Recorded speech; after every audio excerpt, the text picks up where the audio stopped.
आइए स्टूडेंट, आज हम फ्यूल सप्लाई सिस्टम में ग्रेविटी सिस्टम और वैक्यूम सिस्टम के बारे में जानेंगे कि यह किस प्रकार से काम करते हैं।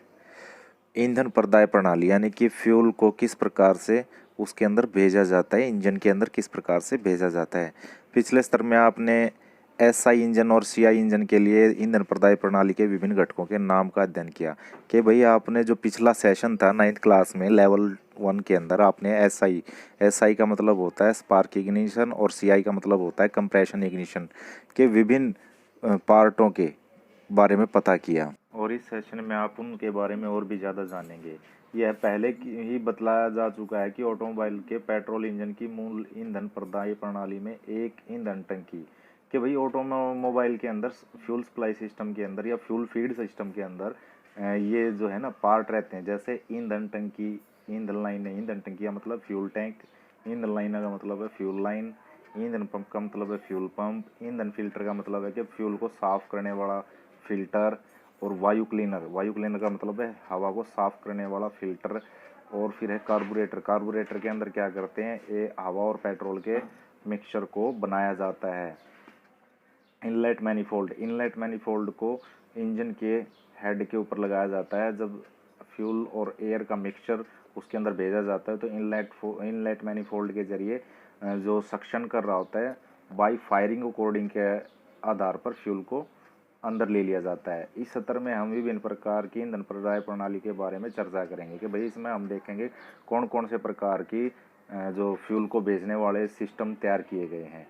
नंबर 1 है ग्रेविटी सिस्टम यानी कि गुरुत्वाकर्षण का मतलब होता है जैसे हम कहीं पर भी ऊंचाई पर किसी भी टंकी को रख दें और उसमें से पाइप लगा के अगर नीचे छोड़ दें तो वहां से पानी वो ग्रेविटी के अकॉर्डिंग आएगा, यानी कि गुरुत्वाकर्षण बल के जरिए नीचे आएगा।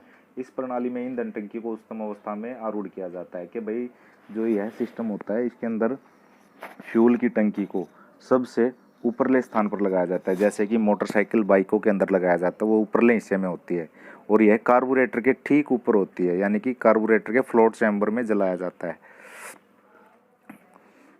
यह प्रणाली बहुत ही सरल और सस्ती है कि भाई वो सिस्टम बहुत ही आसान है, बहुत ही सस्ता है।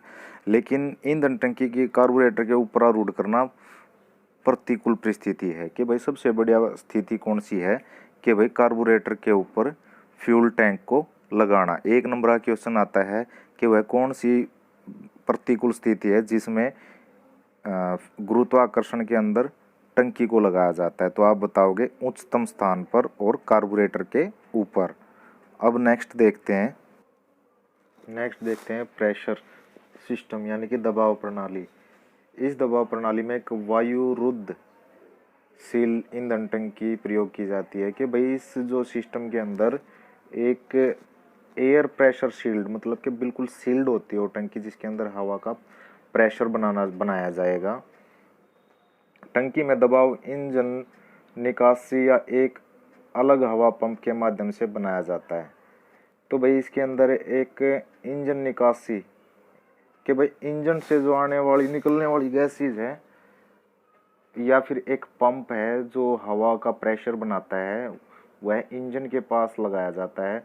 प्रारंभ करने के लिए पंप का हाथ से प्राइमरिंग किया जाता है कि भाई उसको पहले तो हाथ से दबाकर, जो इंजन के पास एक पंप लगा रहता है, पहले तो उससे जो है ना फ्यूल को ऊपर चढ़ाया जाता है पंप के साथ। अतः इस प्रकार से दबाव उत्पन्न होता है और ईंधन दबाव के अंतर्गत कार्बोरेटर के फ्लोट चैम्बर में प्रवाहित हो जाता है। तो भाई जो इंजन के पास जो पंप होता है पहले तो हाथ से चलाया जाता है और फिर वह आइए नेक्स्ट देखते हैं। हाथ से चला दिया जाता है तो उसके बाद प्रेशर यानी टंकी के अंदर बन जाता है। यह प्रणाली एक साधारण तथ्य पर दबाव के साथ में कार्बोरेटर का प्रयोग चैम्बर में टंकी के साथ स्टार्ट हो जाता है या बह जाता है, प्रवाहित होता है।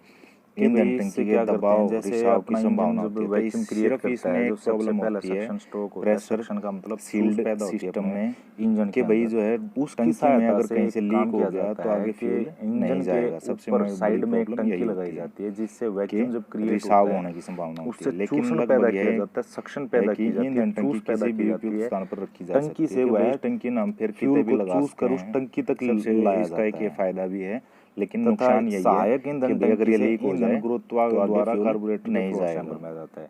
तो यह इंजन के साइड में ऊपर लगाई जाती है, तो फिर वहाँ से फ्यूल को गुरुत्वाकर्षण यानी कि ग्रेविटी सिस्टम के जरिए इंजन के कार्बोरेटर में या फ्लोट चैम्बर में लेके आया जाता है। तो इस चीज़ का ध्यान रखना है आपको, और इन जो तीनों को क्वेश्चन को बनाना है और लिखना है और याद करना है। यह आज का आपका काम कंप्लीट है यहाँ तक।